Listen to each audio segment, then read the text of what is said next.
Bienvenue sur le podcast de la cyclicité incarnée, un espace où l'on honore sa cyclicité et où l'on apprend à être à l'écoute de son corps.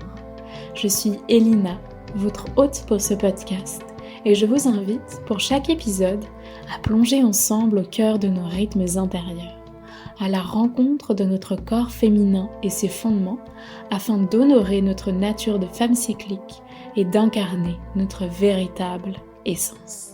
Grâce à une approche holistique, des témoignages inspirants, des échanges avec des professionnels du bien-être féminin, nous explorons ensemble des outils concrets pour comprendre, honorer et célébrer notre cyclicité au quotidien. Intuition, souveraineté et liberté sont les mots qui guident chaque épisode. Merci pour votre écoute et votre présence à mes côtés au sein de ce voyage vers une féminité réconciliée, consciente et incarnée.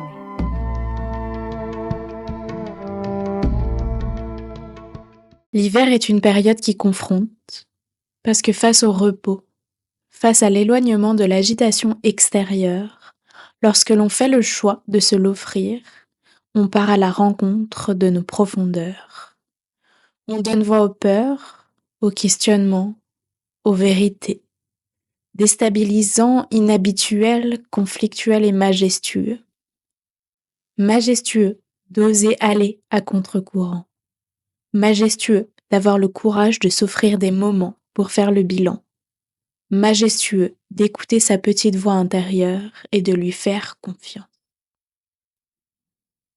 Bienvenue dans l'épisode d'aujourd'hui. J'avais envie de l'ouvrir avec ce texte, cette partie de texte que j'ai écrit dans ma newsletter que je l'ai envoyée il y a quelques jours à mes fidèles lecteurs. Et je me suis dit que j'allais ouvrir cet épisode de podcast avec ce texte, avec ces mots que j'ai écrits qui introduisent bien l'épisode d'aujourd'hui, où j'avais envie de vous partager, de vous parler de l'hiver, de sa médecine, de ses enseignements, de la manière dont elle influence mon hiver, dans la manière dont je vis mon hiver et pourquoi je le vis de cette façon. Et pourquoi, j'attelle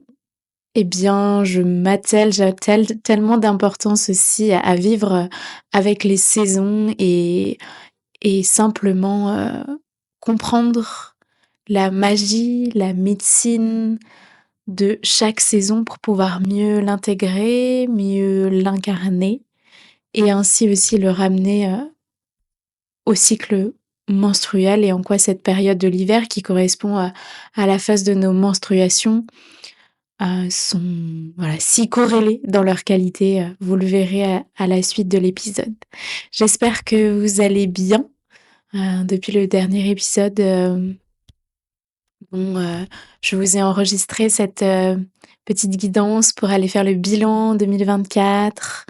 Je ne sais pas comment vous vous sentez en ce moment. En tout cas, je vous enregistre cet épisode vraiment dans un contexte hivernal. J'ai même un peu froid. Je dirais pas que j'ai quand même de la buée qui me sort de la bouche au moment où je vous parle ces mots. Mais du coup, je suis dans la cabane du jardin de mes parents. Qui n'est pas complètement une cabane de jardin, je suis pas entourée d'outils et de brouettes, mais dans une cabane qui a été transformée en chambre d'amis et où j'ai décidé d'enregistrer ce podcast pour être vraiment dans l'ambiance hiver, chalet. J'ai vue sur l'extérieur, vue sur la nature, mais j'ai quand même un petit peu froid. Voilà, pour vous donner un petit peu le contexte dans lequel je suis et dans lequel je vous enregistre cet épisode, mais je trouve ça chouette que je sois vraiment immergée dans ces qualités hivernales. À côté de moi se trouve aussi un poulailler, donc si vous entendez des poules à tout moment dans l'épisode du podcast, bon, elles sont pas très bruyantes, mais on ne sait jamais. Vous ne soyez pas surprise, ce n'est pas moi. Ce sont les petites voisines qui enregistrent le podcast avec moi, avec nous aujourd'hui pour vous parler de cette thématique. Et oui, donc il y a quelques jours, j'ai écrit tous ces mots, j'ai beaucoup reflété sur ce que c'était l'hiver et j'ai eu envie vraiment de vous faire du coup cet épisode sur un petit peu ce pourquoi moi, en hiver, j'aime, employer ce terme d'hivernation. J'aime avoir cette capacité de ralentir mon activité professionnelle, mais aussi ralentir dans mes activités personnelles. Ce que ça m'apporte, ce que je viens chercher, ce que j'en comprends et de vous le partager également, peut-être pour voir si ça peut résonner en vous. Puisque les qualités donc, de l'hiver, elles sont intimement connectées aux qualités aussi, dans le cycle féminin, à la phase des menstruations et à l'archétype de la femme sage. Ces 3 thèmes, ces 3 thématiques, ces 3 mots sont intimement corrélés dans leurs caractéristiques, dans la manière de ressentir ces temps, de la manière de ressentir ces périodes dans nos vies. C'est-à-dire que donc en hiver, il y a vraiment ces qualités de repos, d'intériorité, de ralentissement, puisque comme encore une fois, je vous l'expliquais dans l'épisode, sur les menstruations, ces qualités-là, on les observe aussi autour de nous dans la nature, hein. On voit bien qu'en hiver eh bien, la nature ralentit clairement.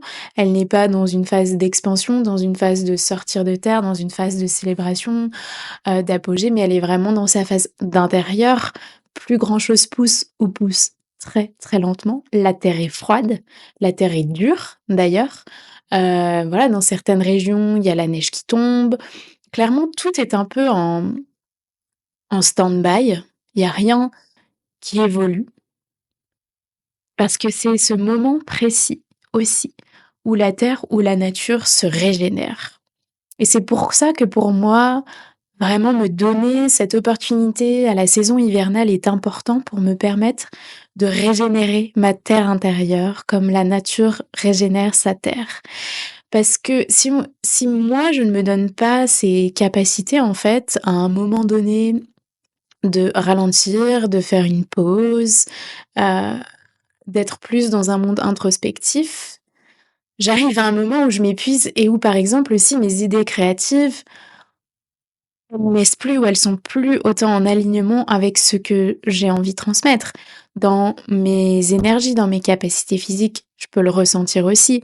Surtout que pour moi, j'ai quand même un tempérament, des énergies qui, quand je fais ce que j'aime et que je travaille, j'y vais à fond, quoi. Et j'ai la capacité de travailler assez longuement, et puis d'y aller, d'y aller, d'y aller. Ce qui est une capacité, je dirais pas si elle est positive ou négative, en tout cas dans certains aspects, elle me porte beaucoup, mais c'est vrai que du coup dans ces demandes un petit peu de ces besoins que mon corps exprime de repos, de régénération, c'est là où j'ai un petit peu plus, j'ai un petit peu plus de difficultés parce que c'est pas mon comportement, c'est pas mon tempérament et du coup d'incarner, ces qualités-là, pour moi, c'est un challenge supplémentaire, mais c'est un challenge que j'ai décidé de me donner. En fait, j'ai un peu une vision des choses, de tout ce que je ressens où j'ai de la résistance dans ma vie. Des choses que j'ai pas envie de faire, des choses que je me dis: «Oh non, c'est pas utile, non, c'est pas pour moi» et ben, je me dis: «Bah, faut que j'y aille en fait». Ça veut dire que j'ai quelque chose à apprendre, dans ce fait-là. J'ai quelque chose à apprendre, dans par exemple, je vais vous donner un exemple bête aussi, mais, hem j'ai toujours un peu refusé de jouer de la guitare parce que je me suis dit: «Oh mais c'est cette certaine catégorie de personnes qui jouent de la guitare et moi j'ai pas envie de rentrer dans cette catégorie, de faire comme tout le monde». Et puis j'avais beaucoup de résistance et un jour j'ai une amie qui m'a posé une question, qui m'a dit: «Mais pourquoi en fait tu voudrais pas essayer la guitare?» Et là, j'ai eu vraiment ces excuses qui sont encore remontées à la surface. «Oui, mais c'est comme, tout le monde, j'ai pas envie de faire le mouton, machin». Enfin, je me dis: «Bon, bah, en fait, Elina, là, faut que tu y ailles, quoi, faut que tu ailles essayer. Faut que tu ailles voir pourquoi est-ce que tu as cette résistance. Qu'est-ce qu'il y a là et en quoi ça te dérange, en fait, de faire comme d'autres personnes?» Il y a tellement de personnes qui font pareil plein de choses pareilles que moi, donc pourquoi ça? Et c'est un petit peu ce qui se passe aussi avec l'hiver et c'est pourquoi moi, ces dernières années, j'ai vraiment essayé de le mettre en place et de voir ce qui s'y trouve et de là sont sortis ces mots aussi que j'ai écrits, dans cette lettre, donc il y a quelques jours. Hem, Parce que oui, en fait, quand on accepte d'être dans ce ralentissement, dans cette intériorité, dans cette introspection, on crée de l'espace. Et on crée pas de l'espace forcément à des choses faciles. Parce que pour moi, j'ai aussi une vision et une pensée que le fait d'être tout le temps, tout le temps, tout le temps en action, par exemple, hein, le contraire du coup du repos, c'est une manière aussi, dans un sens, d'éviter. D'éviter de voir une certaine vérité, d'éviter, de créer de l'espace pour ses émotions naître parce que peut-être elles sont trop inconfortables. Peut-être qu'il y a une situation à laquelle on n'a pas envie de penser, mais qui pourtant serait omniprésente si on ralentit. Et donc du coup ici, c'est vraiment une question de trouver son équilibre. Et donc du coup, quand on se donne ces phases de repos, eh bien forcément, on va créer de l'espace à ce qui est parfois un peu inconfortable, parce qu'on va créer de l'espace à nos profondeurs et on va cesser d'être dans la superficialité de ce qui se passe en nous, mais on va vraiment se donner la possibilité, d'aller voir profondément en nous ce qui est. Et c'est aussi les qualités, hivernales, hein, très, yin, donc c'est-à-dire dans féminine, obscure, de ralenti, ombre, un peu, voilà ce côté,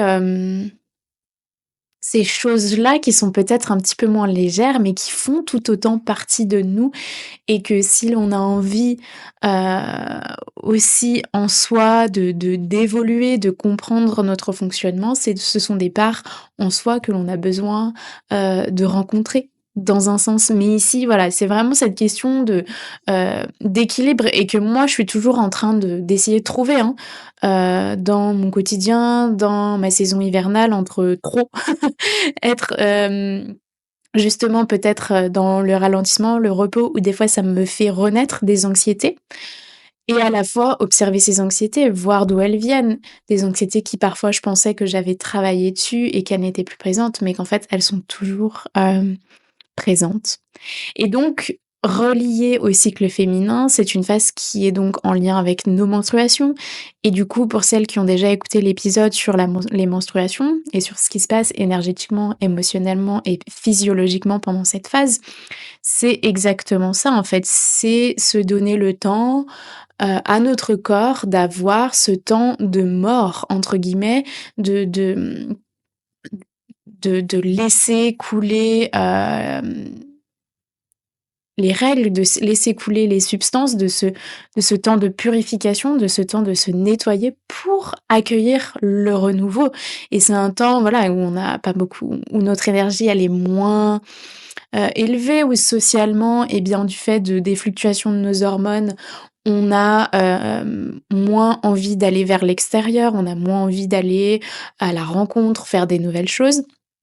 Et on a plus ce besoin d'être à l'intérieur et de cultiver ces qualités qui sont tout autant, importantes et belles et qui sont tout autant riches, de l'écoute de son intuition, hem, de l'écoute, de son soi intérieur, de se connecter à un monde un petit peu plus subtil, de se connecter à ses rêves et d'accueillir tout ça, en fait, dans notre part et c'est dans un sens aussi cultiver son énergie féminine parce que ce sont des qualités, de l'énergie féminine, hein, tout ce que je vous cite là, le repos aussi, l'introspection, la visualisation, et du coup, en hiver, moi, j'aime incarner ces qualités parce que du coup, elles me donnent aussi cette capacité de planter un peu les nouvelles graines pour la saison à venir, pour le cycle à venir.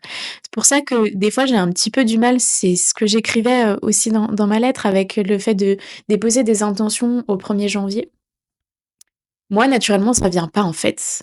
D'un côté j'ai cette pression que je vois sur les réseaux sociaux d'autres personnes, mes intentions 2025 et tes résolutions et cetera. Puis moi, ben je sens clairement dans mon corps qu'il y a rien qui vient et si je force, ça va pas être les bonnes résolutions qui vont venir sur le tapis et simplement parce que pour moi, j'ai l'impression que c'est trop tôt, en fait, parce que le passage de l'hiver à la saison hivernale, il vient juste de se faire. On n'a pas eu le temps de plonger vraiment dans cette saison qu'on nous demande déjà de remonter à la surface et de repartir et donc c'est pour ça que j'aime aussi suivre ce rythme organique et plus, me fixer justement, sur les saisons, sur les changements de saison, sur, voilà, les saisons à mi-chemin et donc de me laisser le temps aussi de plonger dans l'hiver, de laisser le temps de faire le bilan du cycle passé et d'aller voir en moi quelle énergie j'ai de disponible pour venir planter justement ces petites graines, ces nouveaux, projets, que ce soit personnels comme professionnels, pour ensuite les, nourrir, pour nourrir ma terre intérieure, pour la rendre fertile, pour prendre soin d'elle et être sûre qu'elle soit, suffisamment nourrie, suffisamment fertile pour ensuite être en capacité de faire grandir ces graines que j'aurais plantées. Hem Et donc du coup, moi, dans ma vie personnellement, cette phase d'hibernation, elle m'apporte, heu, de l'apaisement. Elle m'apporte cette capacité de faire un petit peu le bilan de où j'en suis en ce moment et de ce à quoi j'aspire, ce que j'ai déjà fait, qu'est-ce que j'en ai tiré comme enseignement, quelle reconnaissance j'en ai tiré et où est-ce que j'ai envie d'aller, où est-ce que j'ai envie de continuer mes projets, que ce soit personnels, dans mes relations, professionnelles. Mais c'est aussi, comme je vous le disais, hein, une phase de challenge et en plus, moi, je vous parle, donc voilà, moi, j'ai ma propre entreprise donc et je suis seule dans cette entreprise donc je ne dépends de personne et personne ne dépend de moi aussi. Donc c'est vrai que pour le moment, j'utilise cette capacité que j'ai là où vraiment j'ai beaucoup de liberté dans ma façon d'entreprendre, dans ma façon de travailler, pour justement aussi m'initier à tout ça, hein, c'est un choix. Et je peux comprendre aussi que, ben, parfois, suivant, le travail que vous faites, suivant les obligations que vous avez, c'est quelque chose qui n'est pas toujours facile à mettre en place et qui peut s'avérer, peut-être que quand vous m'écoutez, vous vous dites: «Mais, OK, mais moi du coup, comment je peux le mettre dans mon quotidien?» parce qu'en fait, clairement, si je dis ça à ma boss, elle va pas me dire: «Oui, oui, bah, vas-y, prends un mois, il y a pas de souci», et là, c'est à vous de trouver votre, si ce que je vous dis vous parle et que vous vous dites: «OK, peut-être comment est-ce que je peux le mettre en place moi, dans mon quotidien?» Peut-être que vous avez déjà commencé à le faire, pour celles qui écoutent un petit peu le podcast ou qui sont renseignées déjà sur, les différentes phases du cycle féminin. Peut-être que vous essayez à petite échelle quand vous avez, vos menstruations, de mettre en place des petits outils, des petites pratiques qui vous font du bien, qui vous permettent de vous connecter justement à cet aspect plus féminin, plus intuitif, cette connexion au monde, plus subtil, aux appels de votre cœur. Hem et du coup, à voir, ben, dans votre hiver, est-ce qu'il y a des endroits de votre vie où vous pouvez ralentir? Est-ce qu'il y a des moments que vous pouvez prendre plus pour vous que normalement vous preniez pour une autre personne ou pour faire une autre activité?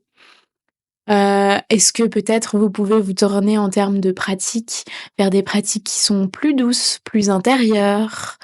Hem, voilà, à vous de voir, dans votre quotidien, comment est-ce que ça peut être intégré? Comment est-ce que vous pouvez l'incarner? Mais je pense que déjà de l'avoir en tête, d'avoir en tête ces notions et de voir comment elles résonnent avec vous. Et déjà de vous poser aussi peut-être, la question, ben, comment est-ce que l'hiver, c'est pour vous? Comment est-ce que cette notion de ralentir? Est-ce que ça vous challenge un peu comme moi parce que c'est pas du tout votre caractère? Ou est-ce que c'est justement quelque chose, d'assez facile pour vous? Et aussi dans cet, aspect de repos, de ralentissement, il y a aussi un peu le côté, ombre dans le sens où, ça peut tomber justement dans, la léthargie, dans on ne prend plus aucune action, on se laisse complètement porter, mais du coup, ça n'est pas pour autant bénéfique parce que du coup, on est dans un non-dynamisme, dans une non mise en action qui ne nous servira pas non plus. Donc là, c'est vraiment, voilà, histoire de trouver son équilibre, en fait, entre les 2. Procrastination, voilà, c'était le mot qui me venait en tête, mais qui avait du mal qui avait du mal à sortir. Hem Après, je pense qu'on a voilà, de manière générale, à mon avis, on a plus une tendance à faire qu'à procrastiner, mais après ça dépend sous quelle forme, ou de vraiment complètement se laisser aller parce qu'on a plus, un conditionnement, à faire, faire, faire et vraiment du mal à être, être, être et à se laisser porter. Mais voilà, essayez de voir vous, peut-être au quotidien, est-ce que, bah, voilà, comment est-ce que cette, notion d'hiver, en fait, peut résonner dans vos vies? Comment est-ce que vous pouvez lui donner de la place pour vraiment venir nourrir, cette terre intérieure et laisser de l'espace à vos aspirations, laissez de l'espace à vos profondeurs pour venir à la surface. Et si vous sentez que c'est lourd pour vous-même aussi peut-être, ben voilà, vous faire accompagner par des professionnels ou utiliser des méthodes, des outils parfois un petit peu simples, de journaling, d'aller vous balader en nature. Enfin, encore une fois, je vous invite, puisque tout être est unique et a besoin de trouver sa propre pratique à lui qui lui, convient, donc de trouver la vôtre. Voilà, je m'arrête ici par rapport à ce que je voulais vous dire par rapport à l'hiver et les raisons de l'hivernation que je me donne. Moi, je me crée ce temps-là de quelques semaines, de quelques mois où je ralentis, où je fais moins pour être plus. En quoi ça me fait du bien. Et en quoi ça me challenge. Et ça, c'était important pour moi de vous le partager parce que, et pour être complètement aussi transparente avec vous. Hem, Parce que c'est pas toujours facile. Mais je pense que petit à petit, enfin moi je l'ai appris et je l'apprends et l'hiver, j'essaye de le cultiver un petit peu toute l'année pour être honnête avec vous. Parce que pour moi, le repos, c'est une caractéristique, une qualité qui est très importante aussi à mon bien-être, à ce que je me sente bien, à ce que mon corps se sente bien, à ce que mes hormones se sentent bien, à ce que mon système nerveux se sente bien. Et c'est vraiment, voilà, quelque chose que j'essaie de cultiver un petit peu toute l'année, où j'ai plus ou moins, des facilités, mais voilà, de ne pas oublier ces phases-là qui nous font du bien, qui nous nourrissent et qui sont parfois challengeantes pour le mental, parce qu'elles ne sont pas dans cet élan de productivité, mais qui sont sur du long terme, pour moi, je pense bénéfiques à la productivité. Parce que du coup, on se fatigue moins vite, on arrive moins à un état, hem, d'excès où on n'en peut plus, où on craque. Parce que justement, on cultive un petit peu tout le temps cette notion de repos et du coup, on profite davantage des moments de célébration, des moments d'expansion, parce que les 2 vont ensemble, hein. Les 2, c'est comme, voilà, cette notion du yin et du yang. Donc le yang, l'expansif, le lumineux, le yin, l'introspectif, l'obscur et on apprécie l'un parce qu'on connaît l'autre et l'un ne va pas sans l'autre comme le principe du yin et du yang. Ils sont vraiment complémentaires et hem impermanent et dans cette notion de, oh mince, je trouve pas le mot, dans cette notion d'alternance, voilà. Donc c'est important de se laisser le temps, de toutes ces alternances en nous pour aussi penser à notre corps, à notre système nerveux et lui donner ces moments, de bien-être et de prendre soin. Je vous souhaite une majestueuse, pour revenir avec ce mot qui a ouvert le texte, avec le texte du podcast.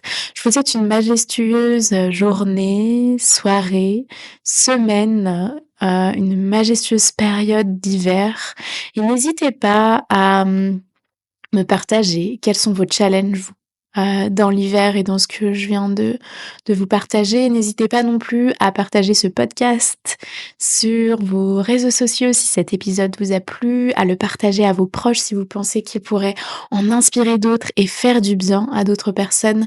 N'hésitez pas non plus à lui laisser, une review 5 étoiles si ce podcast vous a plu sur votre plateforme d'écoute préférée. Ça supporterait grandement l'expansion du podcast et l'invitation à d'autres femmes qui ressentent l'appel d'écouter ces mots et d'inviter plus de douceur, plus de sagesse, plus de love dans leur quotidien.